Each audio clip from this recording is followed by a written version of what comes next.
Hi folks, it's the New Generation News Team back once again at Mr. X's apartment in an undisclosed area of Jersey City, New Jersey. Last time we were here, a little over a year ago, to cover the devastation caused by Hurricane Irene. This year, we've got a superstorm, and we've dubbed that superstorm FrankenSandy. Now she's bringing high winds, plenty of precipitation, storm surge, which will inevitably cause flooding, and to add insult to injury, it's a full moon out tonight. So not only do we have to deal with potential flooding and wind damage, but potential werewolf attacks. You add all of those factors up, and we've got mass destruction and chaos in this Jersey City, New York City area. As you will remember, last year Mr. X took an abundance of caution and basically locked this apartment down like Fort Knox. This year we're going to take a tour through the place, see what he's done to prepare for FrankenSandy, and maybe help those of you who may be facing a storm like this in your area prepare for such a storm. So let's break and hit the first room, which I think was the most fortified, which was the kitchen last year. Alright, so we're in the kitchen. Now if you recall from last year, the kitchen was covered, the counter, which is a good 3 feet above the floor of the apartment, was covered with, all the important documents of Mr. X, his prized possessions. I'm a little surprised to not see any of that this year, and it doesn't look like he's really prepared at all, even though he told us he had. And the only rationale for that, I think, can be found in that he's just underestimated FrankenSandy, given that Irene was such a dud last year. I don't think that's wise, and I'm going to talk to him after we get this footage.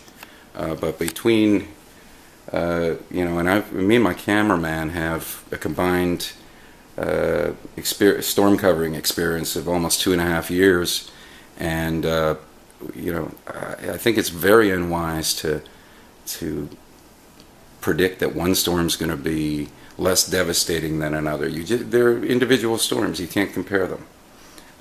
So last year we had some important documents here on the counter. This looks like basically magazines and some unopened mail. So I don't really think he's prepared on that front. I'm not sure what these are. Oh, the Swiffer sweeper. Oh, these are the wet wipes for the Swiffer floor sweeper. And you see they've got Febreze. So I guess that makes actually a lot of sense, because if these floors get flooded, you've got the Swiffer to clean them up with, and that Febreze really works wonders. So I think that's a good plan. We've also got the looks like a rechargeable lantern. Yeah. And it looks like that's the need recharging light, so I'm not sure why that's not charged up before the storm, as opposed to trying to charge it when the power's gone out. That really doesn't make much sense. You've got a pot of water here, and that's good. I mean, fresh water. There's enough in that pot to keep a man alive for probably a week or two. Let's go over to there's a bit of liquor on the counter here. It's interesting. We've got a few drops of Bacardi. Not that great, but some kind of cheap no-name bourbon. That's almost out. Ah, here's a good score right here. Now this is a good score. This is a full 60-pounder of Crucian. That's more like it. Some vodka, but it's almost empty. Not even sure what the heck this is, but I presume it's got alcohol in it.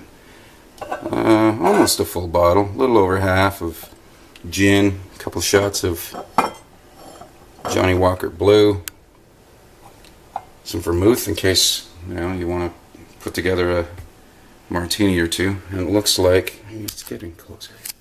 It looks like some what is this? It looks like tequila of some sort. Can't really. I don't read French, but I assume it's tequila. Probably from Mexico. 3 packs of cigarettes, Marlboro Silvers. It's helpful. I'm a little concerned here, though, again, because, well, let's not forget about, I skipped this one. This is a Patron Cafe, and that's great as a morning drink. But I'm a little concerned overall here if you just take the big picture. 3 packs of cigarettes, that booze that's on the counter, I'd say you have maybe 24 to 36 hours of liquor and cigarettes for one man. If this goes on for any extended period of time and he can't get to the liquor store, there could be big trouble. He may have to loot other people's apartments. I'm not sure. Let's check out the food situation now. And here we go. This is all the canned goods. I see a couple cans of Chef Boyardee Big Beefaroni. Those are good. Those are really good. Mini ravioli, regular beefaroni, can of beans in the background there. A couple of cans of tuna. I can't really see it. The light's terrible here, but there's some chunky soup and SpongeBob chicken noodle soup and a couple of Kraft dinner. There's a Kraft macaroni and cheese, yeah. So, I mean, that's enough food for a couple of weeks, I suppose. But again, overall, I'm just not seeing the preparation like last year. And I think he's probably got only, like I say, 24 to 36 hours worth of liquor here. So that's an issue, and we'll have to discuss it. I wouldn't recommend anybody out there only leaving themselves with that many cigarettes and that much liquor if you expect that this could go any longer than a day and a half. So we've moved into the bathroom, and as you can see, it was a smart idea to fill the tub with water. Unfortunately, though, when we walked in about 45 minutes ago, the tub was full, so I think there's a small leak, or a slow leak rather, and I think probably if he doesn't fill this up shortly, again, maybe get a better drain plug, that this could be done and empty by the morning. So, I think this is another area that needs improvement. So we've now gone into Mr. X's bedroom, which he said before he left to go up to the neighbors for a drink, said he had a radio that was battery operated. So let's just check this out here. I need some light. There we go. Alright. Well, it's definitely battery operated. It's got a 9-volt. Let's see. What's it got in here? Yeah, it's definitely got a. And Duracell's a good name, so that it is battery operated. It's backup. But unfortunately, this is just an alarm clock. There's no radio here, and the idea of having a battery operated radio is that so you can, in the event power goes out and you lose your TV, etc. You can listen into the emergency broadcasts, and this isn't going to do it because there is no radio. Like I said, this is just an alarm clock. But on the upside, he won't sleep in. Oversleeping is a bit of an issue with him, so this will get him up on time in the event the power goes out through the middle of the night.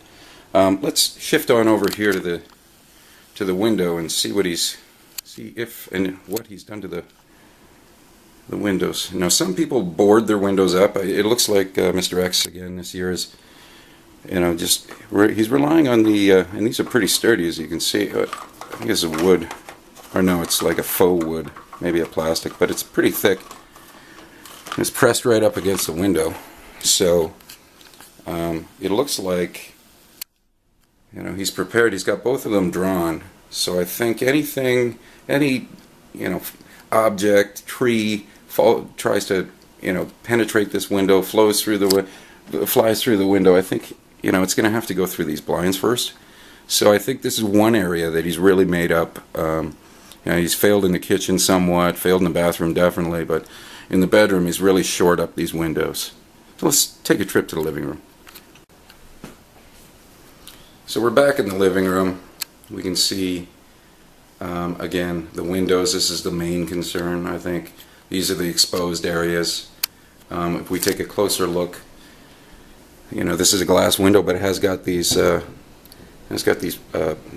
little cross beams in there. So I think that'll help out to block objects and perhaps this tree that's outside the window from actually making its way into the apartment. And let's, yeah, the door is locked. So that's helpful. Nobody's getting in with a locked door. And this doesn't look like much, but let me tell you, this window covering will actually prevent perhaps light objects. If the glass breaks, something comes through, this will help prevent it from actually entering the apartment. So that is helpful. It's not ideal, but it's helpful. And then we've got the blinds, and again, these ones aren't drawn, but I'm sure he's going to batten down the hatches here in the next hour or so as the storm picks up. But this is wood, and you draw these blinds, and as you can see, forms a very tough barrier for anything to get through. I would not want to be tree, chair, werewolf trying to make it through these windows with those blinds fully drawn. Wood is obviously a little better than faux wood, but the faux wood blinds in the bedroom are a little bit thicker, so I think they're of equal or about equal strength.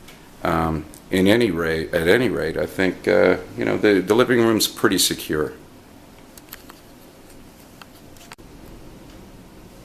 Hey folks, well, Frank and Sandy's hit hard, power's out, but I did convince Mr. X to charge the lantern just in time, so we have a little bit of lantern power. But I wanted to show you. Now this is a guy who's really concerned about safety. You can take a look at this is year round. I mean, he leaves these candles. I mean, they're tea lights or whatever, but in the event our lantern goes out, we'll be living or we'll be seeing rather by these tea light candles. And I mean, that just shows dedication to being safe. I'm getting my assistant here to grab it, put it on there. Yeah. Okay, so here, I'm looking down. Let me just grab this for a second.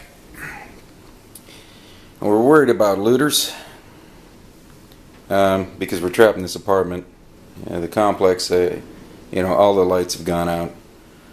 It's interesting, and it looks like we have a handgun here, protect from looters. Let's just get a better close-up of it here. And hang on a second. Actually, I don't think there's a real handgun. No, this is a BB gun. Well, I'm not sure how much protection this is going to offer us here if, looters try to come through the door or the windows, or a werewolf or whatever. But hey, BB guns can take out eyeballs at close range, so I guess it's somewhat helpful. I'll keep that there just so we know where it is.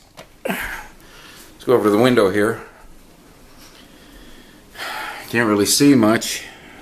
Power's all out. I guess I've got power over there in Jersey City, but not around here. Storm's really raging. Trees are blowing. This one's having a tough time maintaining, not that you can see. But we've had lots of lightning. I anticipate this getting much worse. And I probably think it's time to draw the blinds to make sure that we're all protected here. Not that we haven't got things to worry about, but I think shoring up these front windows is going to keep us safe. And I'm committed to bringing you the news and and live footage, but at this point I think we just have to worry about our own safety. So hopefully we'll finish this up tomorrow and show you the aftermath. Everybody in the area, please take care. And again, New Gen cares about you.